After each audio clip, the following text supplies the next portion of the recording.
दोस्तों डीएनएस का operation successful कब माना जाता है, कब मेरे जो है वो डीएनएस की सर्जरी सक्सेसफुल सर्जरी हुई है।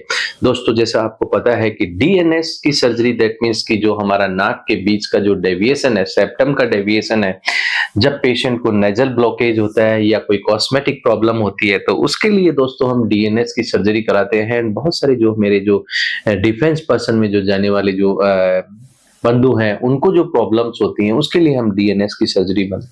अब दोस्तों कब एक मेरी डीएनएस की सर्जरी सफल हुई है, उसमें मैं आपको 2 या 3 चीजें अगर आपका सही हो गया तो इसका मतलब है कि आपकी डीएनएस सर्जरी सक्सेसफुल हुई है।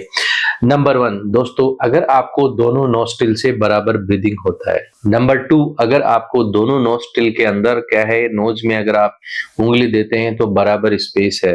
तीसरा दोस्तों, आपके नाक के बीच के अंदर जो पार्टीशन है उसमें कहीं कोई परफोरेशन नहीं है, because sometimes it's a big blunder.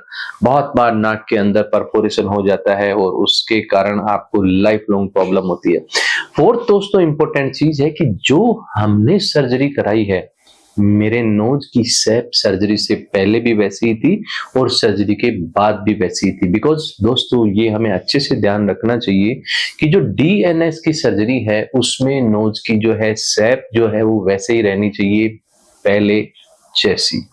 अच्छा, कुछ एक्सेप्शन होते हैं, जैसे मैं आपको बताता हूं, जब सेल्फी मोड में अपन फोटो लेते हैं तो बहुत बार क्या है कि नोज के दोनों तरफ के जो हमारे नोस्ट्रिल हैं वो एसिमेट्रिकल होते हैं। एक छोटा होता है, एक बड़ा होता है, या बहुत बार आपको यहाँ वुडन नुमा फील होता है, यानी हमारा जो ये सेप्टम का जो आगे का पार्ट है वो डेविएटेड होता है, जिसको हम कोडल सेप्टम बोलते हैं।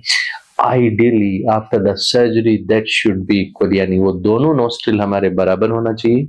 जो हमारा कोडल सेप्टम था वो हमारे कोलुमेला के पीछे आना चाहिए। दोस्तों अगर ये सब चीजें हैं इसका मतलब है कि आपका ऑपरेशन डीएनएस का सक्सेसफुल हुआ है एंड आपको डीएनएस के कारण सर्जरी के बाद में किसी भी डिफेंस एडमिशन में, डिफेंस के मेडिकल में आपको कोई नहीं रोकेगा। सो ये है सारी सक्सेसफुल सर्जरी। इसलिए दोस्तों सर्जरी कराने से पूर्व सर्जन के बारे में जो है अच्छे से हमें पता लगाना चाहिए कि मेरी सर्जरी मैंने सेफ हैंड में नोज सौंपा है एंड एक सक्सेसफुल मेरे रिजल्ट्स आएंगे। Thank you.